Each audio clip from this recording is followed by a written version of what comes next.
seen, rewarded and covered by God. രൂത്തിന്റെ പുസ്തകം 2-ാം അധ്യായം 11 മുതൽ 13 വരെയുള്ള വാക്യങ്ങൾ.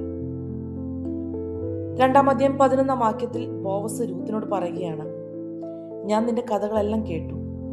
നീ നിന്റെ സ്വന്തം ദേശം വിട്ട് ഇവിടെ കടന്നു വന്നതും നിന്റെ എല്ലാ സെക്യൂരിറ്റിയും നിന്റെ കംഫർട്ടായിട്ടുള്ള എല്ലാ സിറ്റുവേഷൻസും നിന്റെ സ്വന്തം ഭവനത്തെയും വിട്ടുകളഞ്ഞ് നിന്റെ അമ്മായിമ്മയോട് നീ കാണിച്ച ഫെയ്ത്ത്ഫുൾനെസ് ഞാൻ അറിഞ്ഞിരിക്കുന്നു എന്നാണ് ബോവസ് പറയുന്നത്.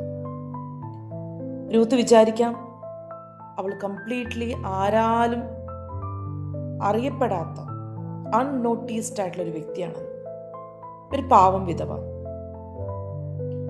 പക്ഷെ അവളുടെ ജീവിതത്തിൽ അവൾ ചെയ്ത കാര്യങ്ങൾ, അവൾ ദൈവത്തോടും മനുഷ്യരോടും കാണിച്ച വിശ്വസ്തത ബോവസ് അറിയാനായിട്ട് ഇടയായിത്തീരുന്നു.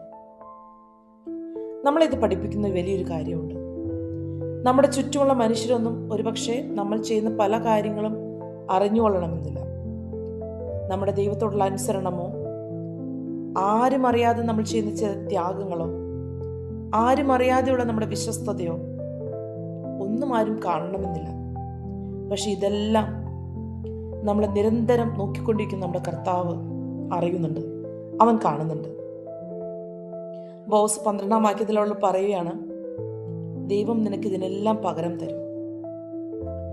ദൈവത്തിന്റെ കരത്തിന്റെ അല്ലെങ്കിൽ അവന്റെ ചിറകിന്റെ സംരക്ഷണത്തിന്റെ കീഴിലാണ് രൂത്തെ നീ ഇപ്പോഴായിരിക്കുന്നത്. ഇപ്പോൾ നോക്കുമ്പോൾ രൂത്ത് വയലിൽ തന്നെയാണ്. രൂത്തിന് പ്രത്യേകിച്ച് ഒരു ഫ്യൂച്ചർ ഒന്നും അവിടെ കാണാനില്ല. പക്ഷെ രൂത്തിനെ ബോവസിന്റെ ഭവനത്തിലാക്കുന്ന ദൈവത്തിന്റെ ഒരു വിശ്വസ്തത അതിന് പുറകിലുണ്ട്. അത് അവളെ ദൈവത്തിന്റെ സംരക്ഷണത്തിന് കീഴിൽ, ദൈവത്തിന്റെ ചിറകിന്റെ സംരക്ഷണത്തിന് കീഴിലാണ് ആക്കിയിരിക്കുന്നത്.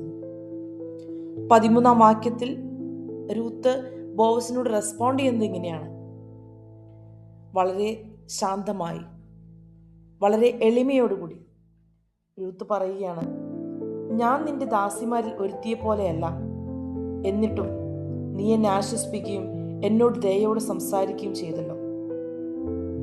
ദൈവം നമ്മളോട് ചില ഫേവേഴ്സ് കാണിക്കുമ്പോൾ, ദൈവത്തിന്റെ കൃപയുടെ മറവിൽ നമ്മൾ ആയിരിക്കുമ്പോൾ, താഴ്മയോടുകൂടി നമ്മൾ ഇരുന്നാൽ പെർഫെക്റ്റ് ടൈമിൽ കർത്താവ് ചില നന്മകൾ നമുക്ക് വേണ്ടി ഒരുക്കും.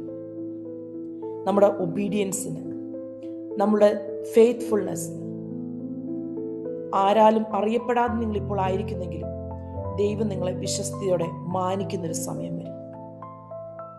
Stay faithful, stay humble, stay under his wings. ദൈവം നിങ്ങളെ സഹായിക്കുമാറാകട്ടെ.